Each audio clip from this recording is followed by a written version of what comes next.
Hola a todos, ¿cómo están? Sean bienvenidos a mi casa. Aquí es donde paso la mayor parte de mi tiempo, ya sea solo o con mi familia. Aquí es donde paso casi todo el tiempo. Quiero invitarlos a esta serie de estudios que voy a ir compartiendo, que llevan por título Los últimos tiempos. Todo esto desde una perspectiva bíblica. Y hago esta aclaración porque podemos observar esto a nivel político, a nivel económico, pero es importante que nosotros conozcamos qué es lo que Dios ha dicho, qué es lo que Dios nos ha revelado a nosotros los hombres, ¿de acuerdo? Dios no está distante, Dios no está lejos, Dios no está desinteresado de nosotros, eso es falso. Al contrario, Dios quiere mostrarse, Dios siempre ha querido revelarse al hombre, Dios siempre ha querido que el hombre tenga una relación con Él. Y antes de empezar los puntos específicos que quiero tocar el día de hoy, primero quiero que sepamos 3 puntos básicos en cuanto a la interpretación de la palabra de Dios. Punto número 1. La Biblia es su propio intérprete. Quiere decir que yo no puedo sacar ningún texto del contexto. Yo no puedo interpretar un texto de acuerdo a lo que yo quiera. No es así. La Biblia tiene su propio método de interpretación y dice la Biblia que no tiene interpretación privada. No quiere decir que la Biblia va a demostrar lo que yo quiero demostrar. No, la Biblia va a demostrar la verdad y yo tengo que adaptarme a lo que Dios está queriendo decir. Número 2. Yo no puedo sacar ningún texto del contexto. ¿Qué quiere decir eso? Que muchos pasajes yo no puedo tomar un versículo y de ahí sacar una enseñanza. Muchos pasajes son complejos y yo tengo que entender qué es lo que dicen los versículos previos y también tengo que entender qué dicen los versículos después. O a veces es más complejo que yo necesito conocer el capítulo completo. Y a veces es más complejo, yo no solo necesito conocer el capítulo completo, sino el libro completo, hasta irnos a grandes secciones de la Biblia como todo el Antiguo o el Nuevo Testamento y después a la Biblia completa. Es complejo. Y también número 3, también es importante que conozcamos qué autor escribió en esa fecha. Sabemos que la escritura fue inspirada por el Espíritu Santo, que Dios usó hombres para que ellos, inspirados por el Espíritu Santo, escribieran, pero muchas veces también tenemos que comprender en qué momento histórico estuvieron ellos ubicados y lo que nos quisieron decir, porque hay ocasiones o hay comentarios, o más bien hay versículos en la Biblia que fueron específicos para tal pueblo, para tal momento, para tal nación, y hay otros que son más amplios que nos abarcan hasta hoy. Hay textos que son muy particulares para el pueblo hebreo en el Antiguo Testamento, y hay textos que se amplían, por ejemplo, desde Isaías, que nos pueden llegar hasta nosotros el tiempo de la iglesia. Entonces, conociendo estos 3 puntos básicos, quiero que toquemos, hoy vamos a tocar 5 puntos importantes de qué es lo que está pasando. Pero para esto, el punto número 1, quiero que nosotros vayamos desde la eternidad hasta el día de hoy.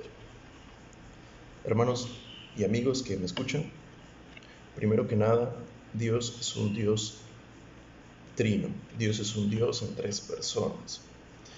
Es un punto de la teología básico, pero es el punto o es uno de los puntos más peleados alrededor de la historia del hombre. Muchos piensan que Jesucristo es una clase de profeta, otros piensan que Jesús es menos que el Padre, otros piensan que el Espíritu Santo no es Dios, sino más bien es una fuerza. Y lo importante que nosotros comprendamos es que, de acuerdo a la perspectiva bíblica, Dios es un Dios en 3 personas. Es Dios Padre, es Dios Hijo y Dios Espíritu Santo. Los 3 sienten, los 3 piensan, los 3 tienen carácter, los 3 tienen voluntad, los 3 son omniscientes, los 3 conocen todo, para los 3 no hay nada oculto que no haya de revelarse, para los 3 no hay nada oculto que no haya de manifestarse, para los 3 conocen, son omniscientes, son omnipresentes, todo lo conocen, todo lo saben, no hay nada oculto para ellos y tampoco hay nada que ellos no puedan hacer. Ellos los tres son todopoderosos. Es importante que conozcamos esto para ir avanzando en los grandes momentos de la historia del hombre. Dentro de todo eso, ¿por qué es importante mencionarlo? Porque desde la eternidad Dios dijo y Dios pensó y Dios diseñó un plan en el cual hubiera una creación. Hubieran planetas, hubiera la tierra hubieran personas, y las personas también hubieran animales, hubiera la creación, hubiera el mar, Dios separa las tinieblas, Dios separa el día de la noche, hace el sol, la luna, las estrellas, y todo eso es con un fin, es para darse gloria a sí mismo. Dentro de toda esa creación, Dios también crea y diseña al hombre. Dios hace una criatura que también iba a tener pensamiento, que también iba a tener voluntad y que también iba a tener un carácter. Dios no hizo marionetas, Dios no hizo mini robots, Dios hizo seres humanos que son completamente diferentes a todo lo que existe en la creación. Ni los ángeles se le figuran a los seres humanos, así como somos tan diferentes de una planta, así como somos tan diferentes de una bacteria y somos tan diferentes de cualquier otro animal, de otro mamífero, no somos nada comparables, porque Dios en nosotros, en los seres humanos, puso algo intangible, invisible, que es un alma y es un espíritu.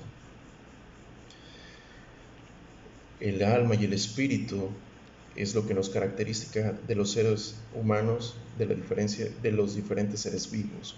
El alma y el espíritu nos va a hacer conscientes dentro de nosotros que existe un Dios. Y es importante que nosotros sepamos esto, porque desde que Dios pensó y Dios dijo, hagamos al hombre a nuestra imagen y a nuestra semejanza, Dios dijo que también iba a haber un plan. Y antes de formar al hombre y antes de formar a la mujer, Él ya sabía que el hombre le iba a fallar. Él ya sabía que el hombre iba a pecar, porque lo mismo que dije antes, Dios no hizo marionetas, Dios no hizo mini robots que le obedezcan absolutamente en todo. Dios hizo hombres y les dio voluntad para que ellos discernieran, para que ellos pensaran y para que los hombres actúen. Pero Dios sabía que el corazón de los hombres se iba a apartar de Él y que los hombres iban a querer hacer su propia voluntad. ¿Qué es importante esto? Como punto número 2, sepamos que Dios no está distante, ni tampoco Dios está lejos de lo que piensa o haga o diga el hombre. Cada hombre que ha pisado esta tierra, Dios lo ha conocido, Dios ha sabido su nombre, Dios ha sabido y Dios lleva un registro de cada acto, de cada palabra, de cada hecho, incluso de cada pensamiento que hay en el corazón del hombre. Dios diseña un plan y Dios muestra en la ley, desde el Antiguo Testamento, en el pueblo de Moisés, 10 puntos básicos en cuanto a la ley. Sabemos que la ley es grande, pero con esos 10 puntos se resumen los grandes mandamientos. Amarás al Señor tu Dios con todo tu corazón, con toda tu mente, con todas tus fuerzas. No te harás imagen de ninguna semejanza, ni te arrodillarás a ella. Guardarás el día de reposo. Amarás a tu prójimo como a ti mismo. No hurtarás, no robarás. No cometerás adulterio, no codiciarás la mujer de tu prójimo, ni su casa, ni sus siervos, no codiciaremos nada, y tampoco robaremos y tampoco mentiremos. La pregunta es, ¿hay algún ser humano en la tierra que haya cumplido todos estos puntos? La respuesta es no. Todos los seres humanos hemos fallado.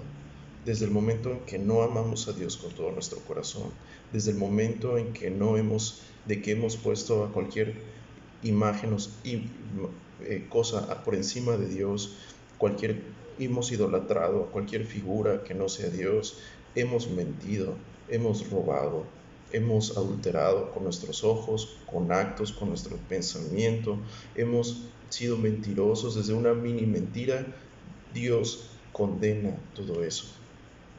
Y Dios, al ver que el hombre es condenado por los pecados que el hombre comete, desde Adán y Eva al huerto del Edén, que Dios les dijo, no vas a comer de ese árbol, porque es el árbol del fruto, porque es el árbol de la ciencia y del bien y del mal, y el día que lo comas ciertamente morirás.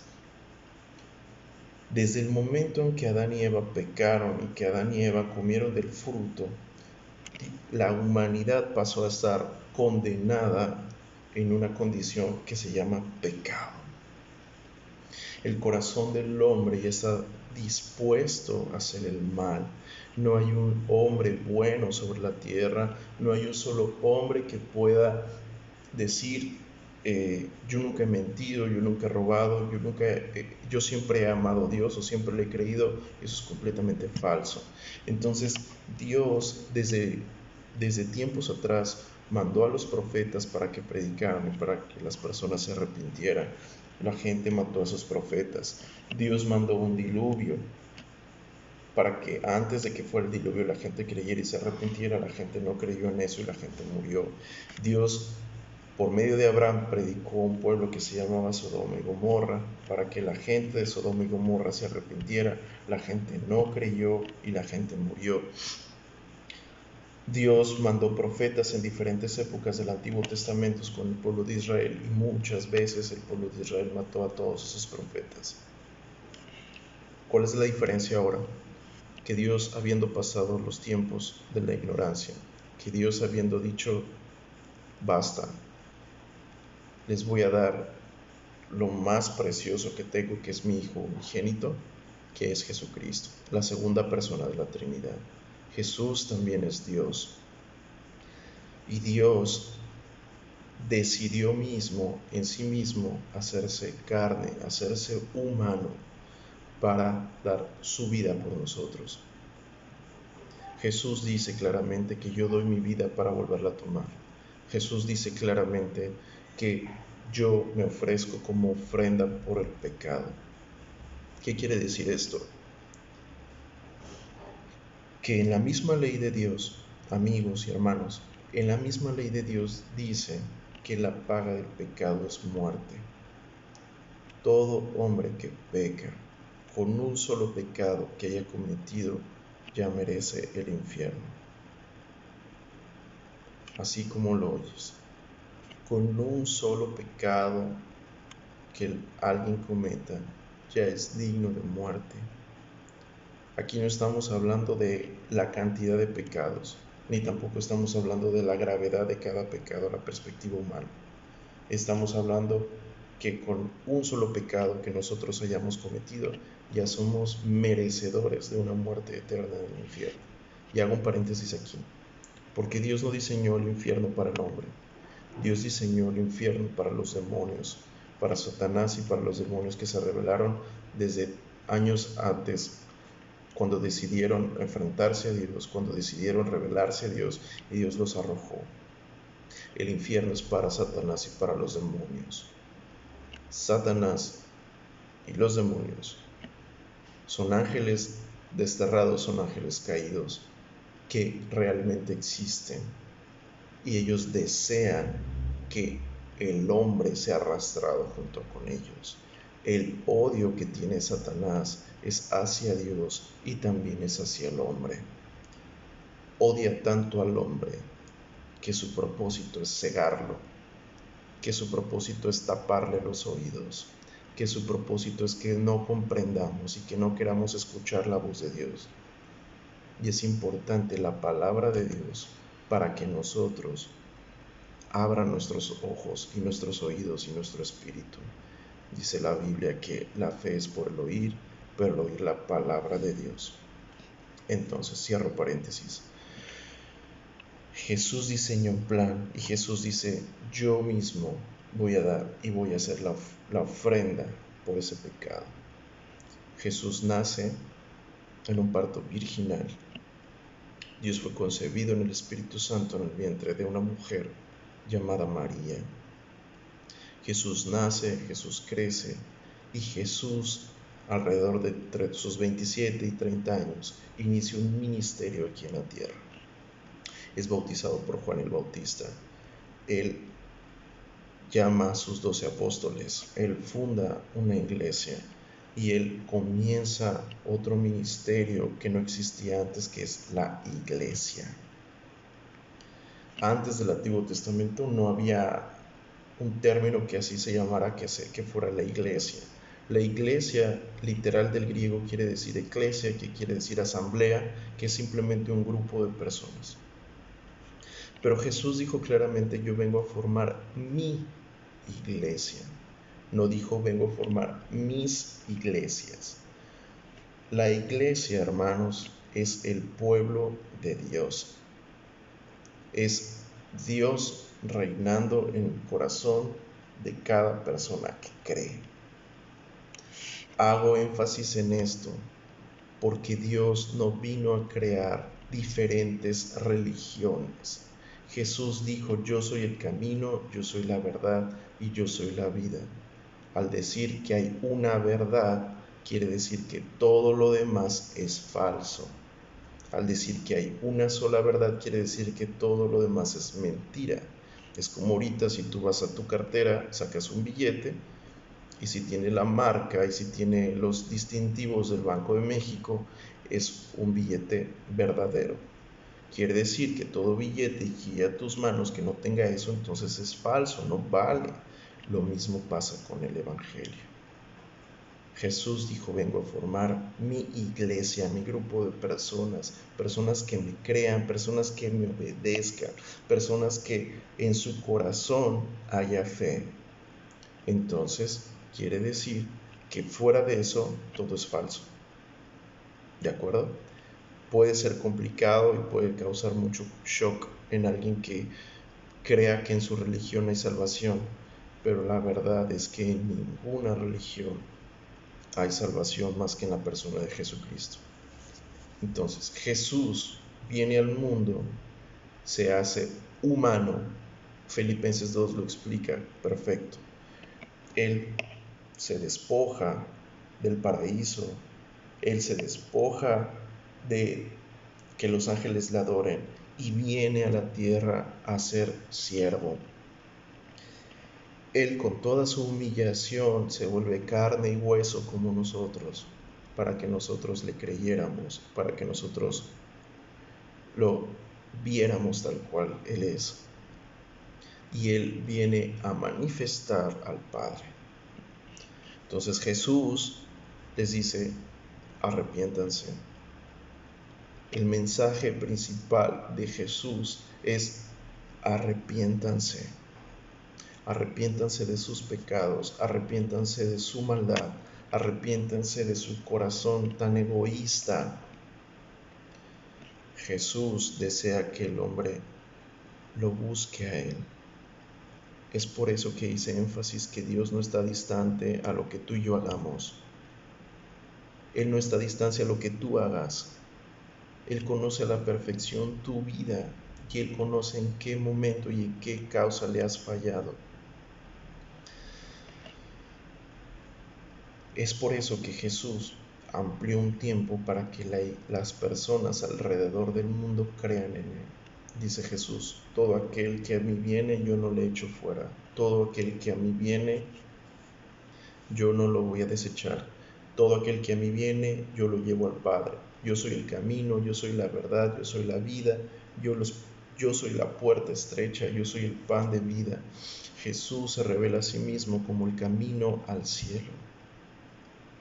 ¿Cuántos caminos hay al cielo? Solo Jesucristo.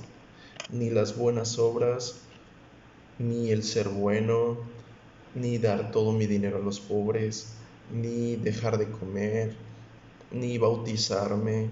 Nada de esas cosas me van a llevar al cielo. Lo único que me va a llevar al cielo es la fe, la confianza en Cristo Jesús y el arrepentimiento de mis pecados.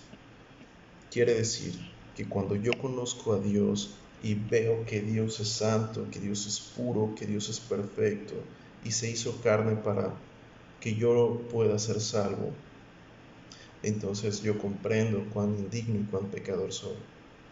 Jesús en sus últimos tiempos, en sus últimos momentos aquí en la tierra, Él fue crucificado y fue muerto en la cruz del Calvario. Él murió por nuestros pecados. Satanás, por un lado, lo golpeaba, lo abofeteaba por medio de los soldados romanos. Pero Jesús no solamente pagó ahí, Jesús ahí pagó delante de la presencia de Dios el Padre. Sabemos que Dios siempre ha estado junto, Dios Padre, Dios Espíritu y Dios Hijo, siempre han estado juntos.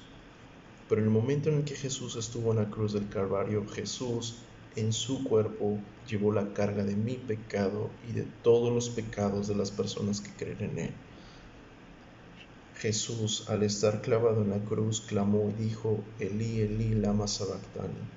Dios mío, ¿por qué me has desamparado? Jesús lleno de todos nuestros pecados, sin que Él haya sido pecador. Él no falló en ningún momento mientras estuvo aquí. Él nos enseñó a amar al Padre, Él nos enseñó obediencia, Él nos enseñó a amar al prójimo, Él nos enseñó a ser puros, Él nos enseñó a ser santos. La ley que nadie había podido cumplir, solamente Jesús la pudo cumplir. No hay ninguno bueno más que Dios, más que Jesús, dice la Biblia. No hay nadie bueno, solamente uno, Cristo. Mi pecado que yo merecía pagar en el infierno, Jesús lo tomó y lo clavó en la cruz y dijo: Padre, aquí están los pecados de Rogelio, están perdonados. Así como los tuyos también pueden estar perdonados si crees en el sacrificio que Jesús hizo por ti en la cruz. Jesús muere y Jesús al tercer día resucita. Eso nadie lo pudo evitar, ni Satanás mismo. Y cuando Jesús resucita, vence a la muerte, vence a Satanás para siempre y vence a todas las huestes de maldad para siempre. Jesús, después de que resucitó, estuvo 40 días aproximadamente aquí en la tierra, de nuevo compartiendo y de nuevo predicando y de nuevo testificando con los apóstoles, que era el inicio de la iglesia. Y en este punto, cuando Jesús, terminados sus días ya resucitado aquí en la tierra, Jesús asciende al cielo. Lo explica Hechos 1 y dice que Jesús se fue a preparar morada en los cielos. Juan 14. Jesús está a la diestra del Padre abogando por nosotros. Jesús fue exaltado y será exaltado por toda la eternidad por lo que hizo. Viendo esto, Jesús deja en su lugar a una sola persona que lo pueda representar en la tierra, y ese es el Espíritu Santo, o sea, Dios mismo. Ahorita no hay ningún punto específico en la tierra donde nosotros podamos buscar a Jesús, porque Jesús físicamente ahorita está al lado del Padre en el tercer cielo. Pero ¿qué persona de la Trinidad está aquí? El Espíritu Santo. Si yo quiero y en mi corazón existe arrepentimiento y existe fe, porque soy un pecador y reconozco que Jesús es Dios, entonces es necesario que yo vaya en mi cuarto, que yo me encierre en mi cuarto, que yo me encierre en mi sala, que yo me encierre en mi aposento y que le diga a Dios: aquí estoy, perdóname. Le confieso mis pecados: Jesús, yo te he fallado en esto, yo he hecho tal cosa, soy un pecador por esto, le he fallado a mi esposa, le he fallado a mis padres, le he fallado a mis hijos, he hecho tal cosa, tan horrible como uno lo piense. Quien entra en el corazón de esa persona es el Espíritu Santo. Somos sellados por el Espíritu Santo. Dios trae salvación en esa persona y es un sello de garantía eterno. Mis ovejas oyen mi voz y los que yo tengo en mis manos, nadie los puede arrebatar de mis manos. Jesucristo dijo eso. Entonces pasas a ser parte del pueblo de Dios, formas parte del cuerpo de Cristo, formas parte de la iglesia. Quiere decir esto que quien intercede por nosotros en el cielo con el Padre es Jesucristo. pero el representante de Dios aquí en la tierra es el Espíritu Santo. No hay nadie más. No hay nadie, no hay ningún otro hombre, no hay nadie en quien podamos ser salvos más que en Jesucristo. Y hago énfasis aquí porque hace unos días vi una noticia en que el Papa perdonaba los pecados del mundo. Amigo que me escuchas, el Papa es un ser humano como tú y como yo que ha pecado. Él no puede perdonar los pecados de nadie, porque el único que perdona los pecados es Jesucristo. La Biblia hace énfasis que así como nosotros vimos ir a Jesús, Jesús va a volver. Y aquí se desprenden muchas perspectivas bíblicas. Y mi fin no es pelear ni tampoco es causar confusión. La perspectiva bíblica es que Jesús va a volver y Jesús va a volver por su pueblo. Jesús, como lo dice 1 y 2 de Tesalonicenses, Jesús viene por su iglesia. Jesús va a llegar el momento en que va a regresar y va a trabajar con el pueblo de Israel.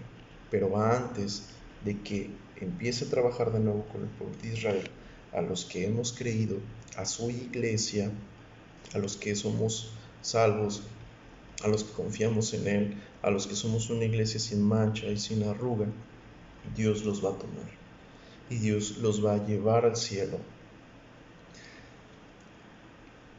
¿Cuándo y cuáles son las señales de que antes de que esto ocurra? Bueno,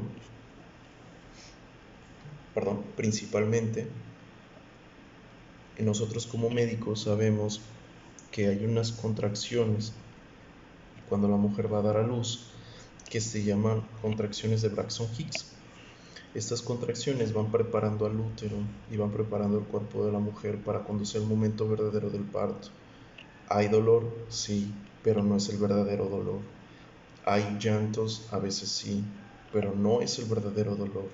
Jesús hizo énfasis que su segunda venida iba a ser muy similar a esos dolores. Van a haber dolores, principios de dolores, pero no son los dolores verdaderos. No es el verdadero llanto. Jesús dijo que las señales antes de que Él viniera es que iban a haber hambres. Ahora en África hay, por si no lo sabían, hay plagas de langosta de millones de ejemplares que consumen todos los cultivos que existen y la gente está padeciendo hambre. Cerca de 16,000 niños mueren de hambre al día. Jesús también dijo que cerca de cuando estuviera su venida también íbamos a escuchar de rumores de guerra. Prácticamente en principios del 2020, una probable guerra mundial entre Estados Unidos y Rusia. No quiero enfatizar en geopolítica.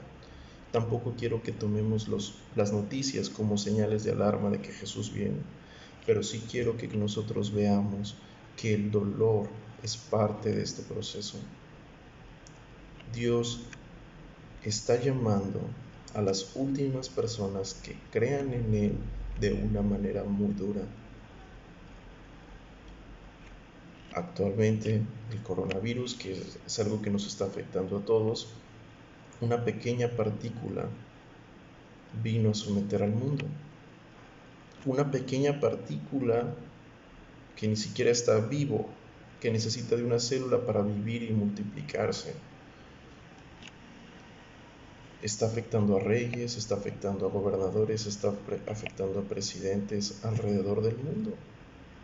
Dios no necesita tanta catástrofe. Con una sola partícula, Dios tiene sometida a la humanidad. Yo me acuerdo que hace unos meses había marchas alrededor del mundo, que pidiendo la muerte, que pidiendo el aborto, que pidiendo muchas cosas. Y hoy en día Dios ha mitigado todas esas manifestaciones por medio de una mini partícula. ¿Qué quiere decir esto?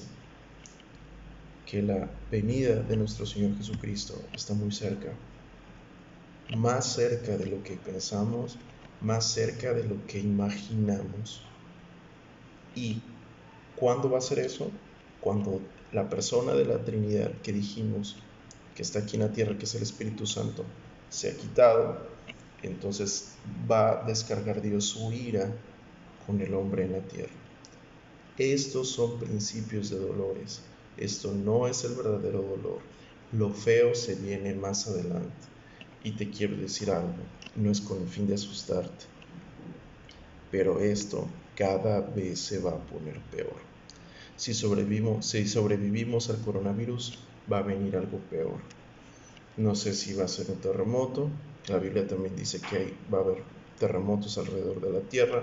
Recuerdo muy bien el de hace 2 años aquí en México, pero han habido alrededor del mundo. Hubo uno en medio de coronavirus en Croacia hace unas semanas de 5.4 en escala de Richter, y van a seguir habiendo múltiples acontecimientos, porque el propósito de Dios es llamar la atención del hombre y que en estos últimos tiempos el hombre le busque.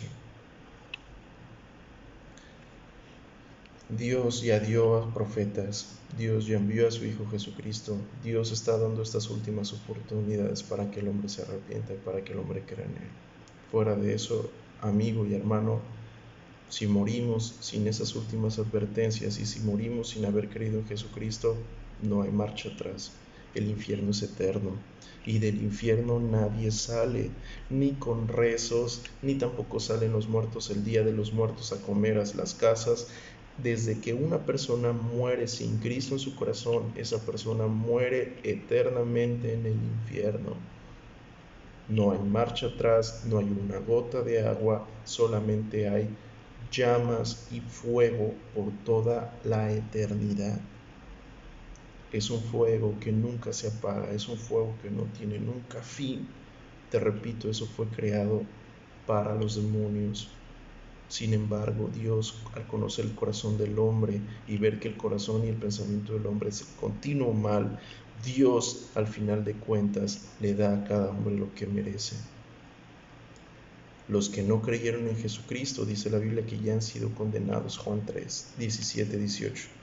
Y Dios dice que a los que han creído en Jesucristo tienen vida eterna. ¿Qué necesitas? Creer en Jesús. En las series adelante, que hablaré más adelante, iré mencionando algunos otros puntos de los últimos tiempos. Pero es importante que partamos de las bases de quién es Jesús y qué es lo que hizo por nosotros. Dios te bendiga. Si te edificó este mensaje, házmelo saber, y si en algo te puedo ayudar, házmelo saber. Si en algo lo quieres compartir con alguien, hazlo. Si hay alguna crítica o algún comentario, también hazlo. Estoy dispuesto a escucharte. Los amo mucho, les mando muchos abrazos y tengan esperanza en que Jesucristo viene pronto. Amén.